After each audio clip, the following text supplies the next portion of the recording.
Hello everyone, hope you all are doing well. So as we all know that हमारा M for agriculture series चल रहा है, M for agriculture programme चल रहा है, M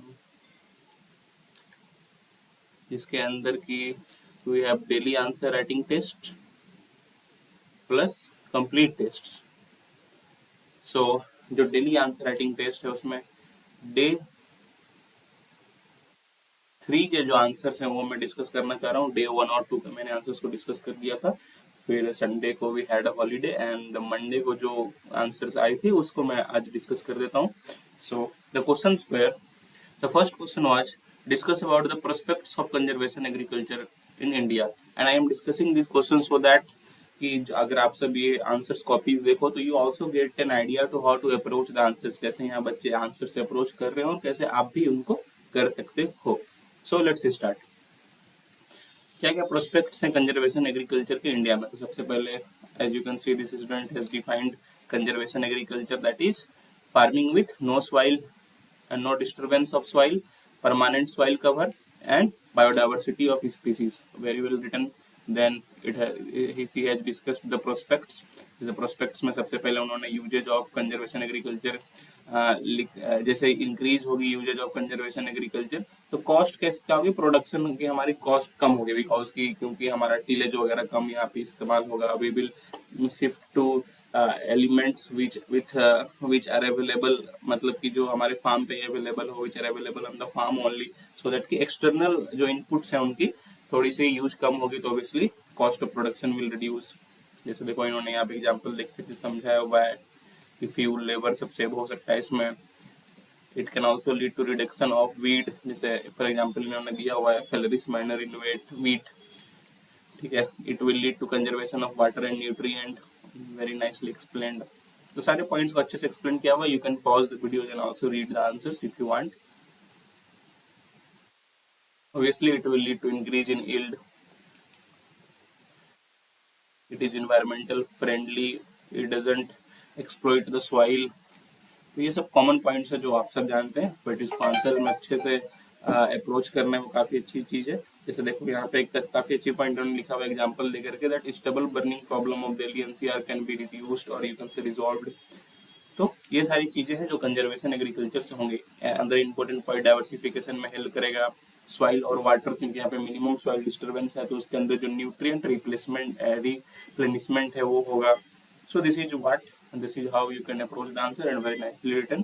फिर एक अच्छा कंक्लूजन भी इन्होंने लिखा दैट इको फ्रेंडली ऑप्शन है. ठीक है, इनकरेज कर, इसे हमें इनकरेज करना चाहिए ताकि ओवरऑल हमारा इन्वायरमेंटल डिग्रेडेशन भी ना हो, सोशली भी एक्सेप्टेबल है ये, प्लस जो हमारे फार्मर्स को प्रॉफिट वगैरह भी होगा. तो एक अच्छी चीज, अच्छी आंसर भी उन्होंने लिखा हुआ है.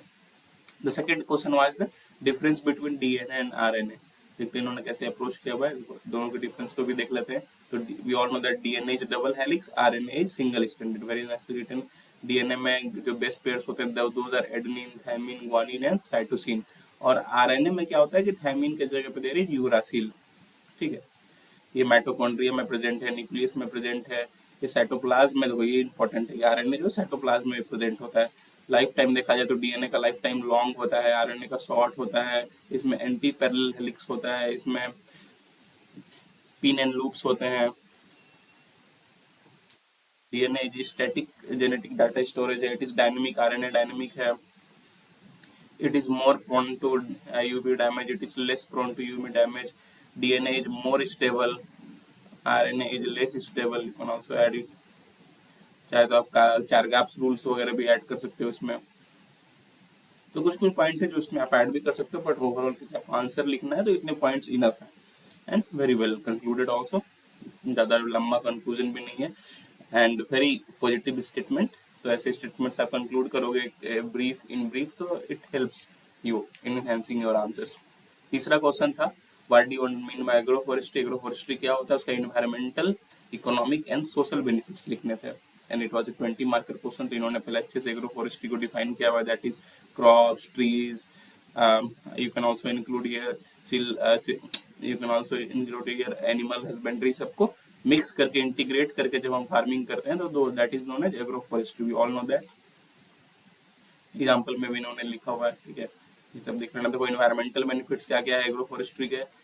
Obviously it reduces the pressure on forest, nutrient cycling में इसका काफ़ी रोल है, इकोलॉजिकल सिस्टम्स को प्रोटेक्ट करता है, surface run of, soil erosion ये सब को रिड्यूस करता है, सॉइल स्ट्रक्चर को इम्प्रूव करता है। तो obviously these are the environmental benefits, economic benefits. Agriculture के आउटपुट्स, फॉरेस्ट्री के आउटपुट्स को इंक्रीज करता है, टिम्बर, फूड, फ्यूल वुड, यहाँ पे आप इंडस्ट्रीज वगैरह भी चाहें तो एग्जाम्पल में डाल सकते हैं, इंडस्ट्रियल ग्रोथ भी इससे होती है, उससे भी इकोनॉमिक जनरेट काफी होता है, जैसे प्लाईवुड इंडस्ट्रीज। क्रॉप फेलेट्स को रिड्यूस करता है obviously, increase in farmers income in different forms of outputs. Yes, थोड़ा सा इकोनॉमिक बेनिफिट और इनहेंस किया जा सकता था, बट ओवरऑल आंसर में आप सब कुछ एक्सपेक्ट नहीं कर सकते हो किस एक कैंडिडेट से, and it is good answer. ठीक है, अगर आप एग्जाम हॉल में एग्जाम सिचुएशंस में लिख रहे हो, ऐसे लिख रहे हो, तो it is very good and you are going to fetch good marks. दो social benefits, living standard increase करता है ऑब्वियसली, एम्प्लॉयमेंट प्रोवाइड करता है, सस्टेन एम्प्लॉयमेंट, न्यूट्रिशन और health of citizen, nutritional security provide करता है ऑब्वियसली, क्योंकि डाइवर्स थिंग्स रहेंगे आपके फील्ड में, तो you will get diverse things to it which will provide nutritional security. Food outputs में डाइवर्सिटी होती है, जैसे milk from animals, fruit from plants. अच्छा, इन्होंने एग्जाम्पल देके एक्सप्लेन किया हुआ है। अपलैंड कम्युनिटीज की लाइफ स्टाइल को मतलब अच्छा करता है, शिफ्टिंग कल्चर्स जो है उसको रिड्यूस करता है। Very nicely written, and conclusion is also well written. So this was very well written answer and that is why I showed you it, इसलिए मैंने आपको ये दिखाया।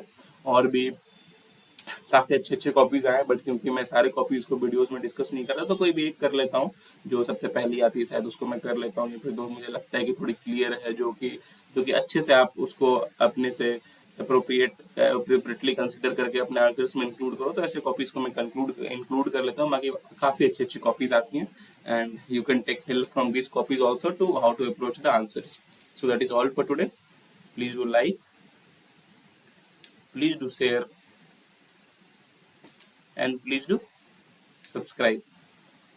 काफी मेहनत लगती है ऐसे प्रोग्राम्स को आप सबके लिए लाना, या फिर आप सबके लिए ऐसे वीडियोस को बनाना, और आप सब इसमें जुड़ते हैं, प्यार देते हैं, and you also get a good amount of guidance. तो ओवरऑल मैं चाहता हूँ कि आपके लिए काफी हेल्पफुल रही ये सारी चीजें, और इन सब चीजों के लिए जो हमारा मेहनत लगता है उसके बदले अगर आप यूट्यूब पे तो बस लाइक शेयर सब्सक्राइब कर दो तो वो बहुत है। सो that is all for today, have a nice day, thank you.